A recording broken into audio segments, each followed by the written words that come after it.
Mrs. Hill. Welcome to Podsnappery, the willful determination to ignore the objectionable or inconvenient, at the same time assuming airs of superior virtue and noble resignation.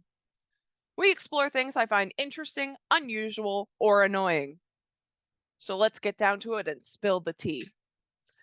Recently, our episodes have been leaning towards current events.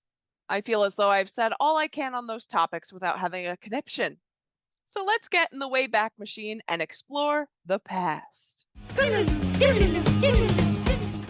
The year is 1843, and in Naugatuck, Connecticut, Charles Goodyear is discovering the process of vulcanization. Today, we are going to find out how vulcanization will eventually lead to OutKast's Hey Ya. What? Let me explain. So, vulcanization. Live long and prosper. No, not a Vulcan. Vulcanization. Fascinating.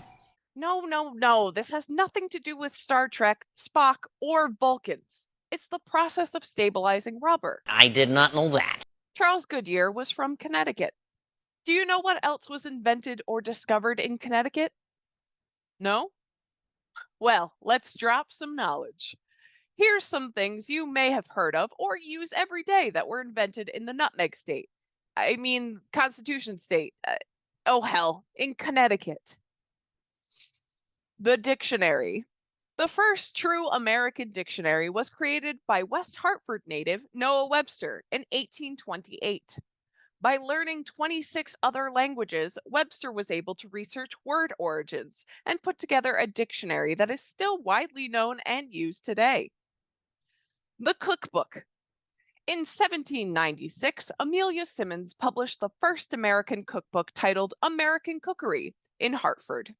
The book contained recipes for how to prepare meats, how to concoct stews, and how to make a bunch of different pies. The Frisbee. No, not that one. That one. Hey, Frisbee, far out. In 1871, it was not uncommon for students around the Frisbee Pie Company in Bridgeport to throw empty pie tins to one another for fun. Many years later, in 1948, Walter Frederick Morrison and Warren Franscioni invented a new and improved plastic version of the disc that became known as the Frisbee. Unfortunately, when it came to the name of the new toy, the pie company's name was misspelled. The hamburger. The site of the first original American hamburger is not confirmed, but Connecticut is a popular guess. Some credit New Haven native Louis Lassen of Louis' Lunch as the creator of the hamburger sandwich. Lassen would sell steak sandwiches to factory workers and is thought to have cooked the excess meat trimmings and put it between bread for workers on the go. Thus, the hamburger was born.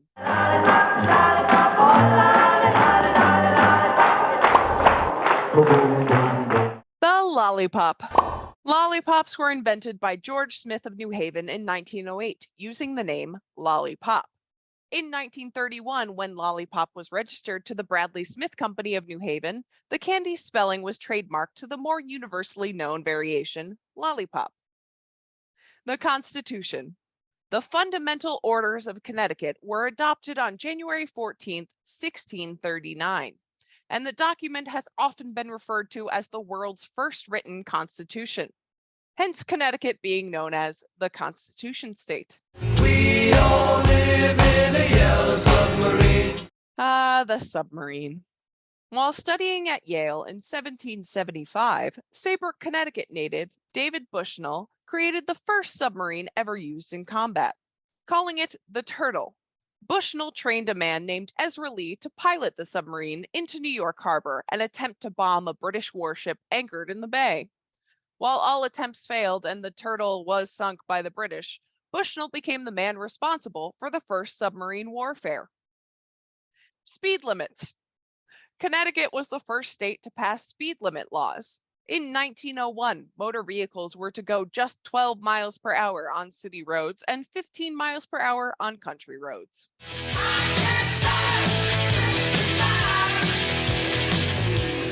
Sorry, Sammy. Blame Connecticut. The wiffle ball was created in Fairfield by David Mullaney in the mid-1950s. He was watching his sons play ball with a plastic golf ball and a broomstick when one of his sons complained that his arm was hurting. Mullaney then designed the perforated plastic wiffle ball we all know today. Pitch and bat like a big leaguer with the original wiffle ball and bat. Eli Whitney attended Yale University and lived in New Haven, where he worked on his invention. The cotton gin, a machine that quickly and easily separates cotton fibers from their seeds, changed the course of American history, speeding the way for the Industrial Revolution. Vulcanization. In 1839, Charles Goodyear invented the process, which, simply put, is brought about by heating rubber with sulfur. As a result, the physical properties of natural or synthetic rubber are improved. Finished rubber has higher tensile strength and resistance to swelling and abrasion, and is elastic over a greater range of temperatures. So your tires are not likely to melt in the hot temperatures of summer or crack in the cold of winter. I'm sure you're wondering, Charles Goodyear, Goodyear tires? Let me stop you there. The Goodyear Tire Company was founded in 1898 and was named in honor of Charles Goodyear for the vulcanization process, which was named after Vulcan, the Roman god of fire. I am the god of hellfire, and I bring you... Whoa, is my hair out? The helicopter. The first practical helicopter took a flight in Stratford on September 14, 1939. The helicopter was designed by Igor Sikorsky and built by the Vought Sikorsky Aircraft Division of the United Aircraft Corporation. The Polaroid camera. Edwin Land of Bridgeport invented the Polaroid camera and the Polaroid Corporation.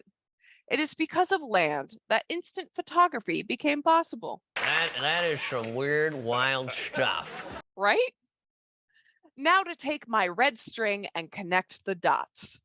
So, vulcanization led to more reliable tires, meaning movement, meaning dissemination of information, and more traveling by car.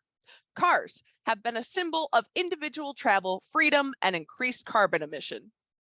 Individualism, the self, a selfie, if you will.